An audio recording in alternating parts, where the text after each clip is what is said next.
Joining us now, President Trump's top White House economic advisor, Larry Kudlow. Larry, welcome back to Fox News Sunday. Thank you, Chris. Appreciate it. In July, just a couple of months ago, President Trump said that White House Chief of Staff John Kelly would remain on the job through 2020. Now he says that Kelly is out as one of the top few White House staffers. What happened? Well, look, it's been a long 2 years for the chief, General Kelly.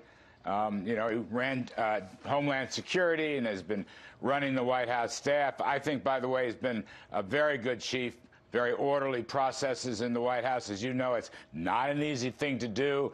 General Kelly is a remarkable patriot. He has given such phenomenal service to this country. Perhaps it is time for a rest. President Trump, at our senior staff Christmas dinner Friday night, had some wonderful complimentary things to say about the chief. I heartily concur. So I suppose it's time to move on. Well, let me ask you two more quick questions. One, did Kelly resign or was he forced out? I don't know, to be perfectly honest. I think it was very amicable. All right, that's what I understand. Again, the president's saying good things about the chief. I've been in so many meetings. I mean, just so many meetings in my tenure, a little less than a year now. I think a lot of the gossip is just wrong. I think they did get along. Everybody's going to have disagreements. That's the way life works. But was he fired? I don't think he was fired. I wasn't privy to that final conversation. But the president's had great things to say about him. What do you think of Nick Ayers? I think quite a lot of Nick Ayers, actually. I've known him for a while. President, I guess, will let us know tomorrow or sometime early in the week who the next chief is going to be. In terms of Nick Ayers, Mike Pence's chief of staff, I think the world of him. All right, let's turn to your day job. The stock market's had a terrible week since President Trump and President Xi had dinner in Argentina on Saturday night. The Dow lost 1,100 points, or 4.5%. The S&P 500 is now in the red for 2018. Question, how much of this is because of confusion over just what the U.S. and China have agreed to? Well, I don't know. I mean, I'll grant you that, trade issues, China trade issues, haven't been all buttoned down yet. But look, Chris, the first couple of days after that dinner, I was down there at G20 Argentina. The markets did very well, both in China and the U.S., as a matter of fact. Since then, there have been some issues. The Huawei issue, that's a technology company that was violating Iranian sanctions, and Canada has taken them in, and they'll probably be extradited to the U.S. There have been some different statements here and there. Look, I can just tell you right now, we are on track. China has finally, Wednesday and Thursday, China's Commerce Department issued some very positive, promising statements. Sometimes I think these things get lost, maybe the beautiful funeral of former President Bush, but they said, look, they agree with the timetable, they agree with the deadlines, they expect to be moving immediately to take actions on key commodities, for example, by lowering tariffs and opening up export sales for us, things like energy, agriculture, industry.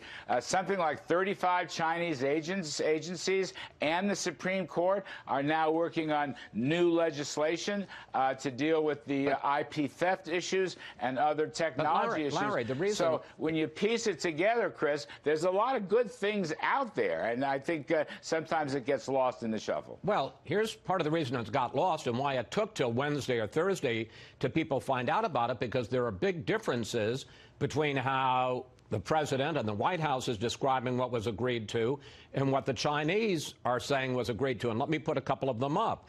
The U.S. says China agreed to, quote, very substantial purchases of agricultural and other products. The Chinese say nothing specific about how big those purchases will be. President Trump says the Chinese will remove their 40% tariff on U.S. auto imports. The Chinese are ducking that one. And then there's the difference between what you and White House Trade Advisor Peter Navarro had to say on Friday about that 90-day deadline for a suspension of tariff increases. Take a look. The president has indicated if there's good, solid movement and some good action, he might be willing to extend the 90 days. We'll have to see on that. If they're not resolved in 90 days, is this administration willing to walk away? It's not a question of walking away. It's a question of moving forward on the strategy.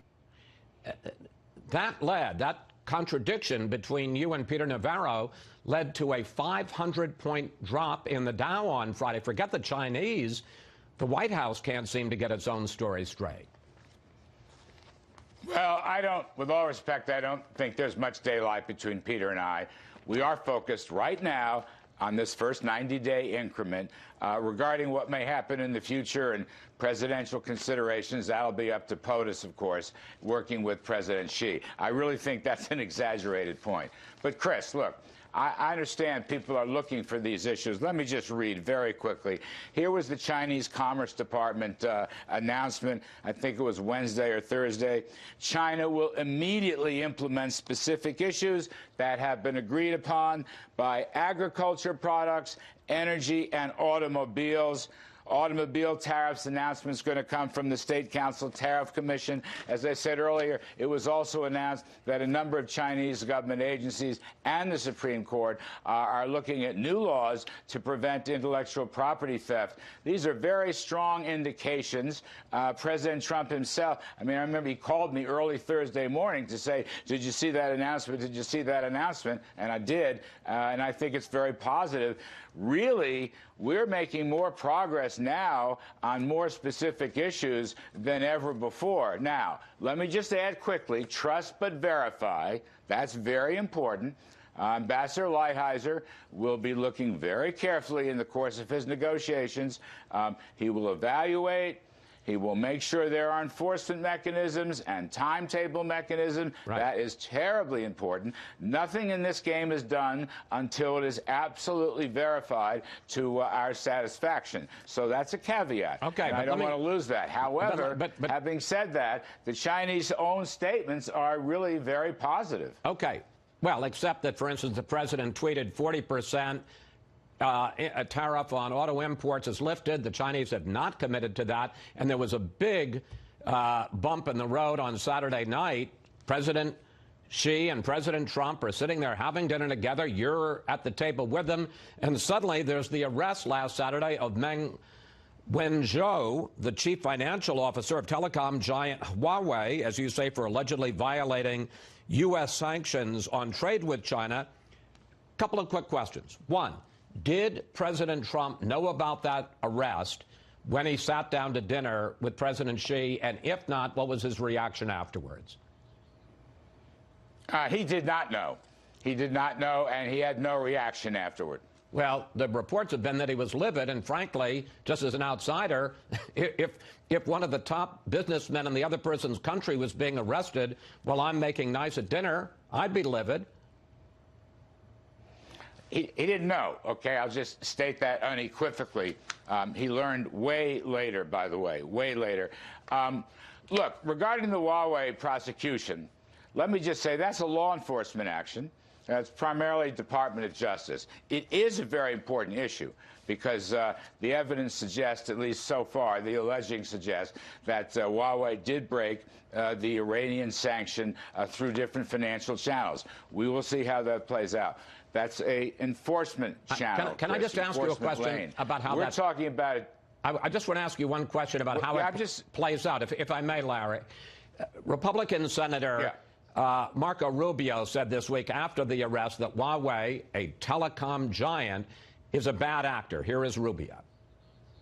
Knowing the history of Huawei and how it served as an instrument of Chinese espionage and influence, it's concerning, but if we have a case to be made, the right thing to do is to charge her, and the right thing to do for Canada is to extradite her. But now China is warning the U.S. and Canada, where she is being held, that there will be consequences if she continues to be held. And one of the top papers in China, the Global Times, says that her arrest amounts to a declaration of war. Can you guarantee me that as part of this negotiation, the president, the administration, will not let her go? Chris, I can't guarantee anything. As I say, this is a DOJ, NSC law enforcement issue. I don't know how it's going to turn out. I'm not an attorney.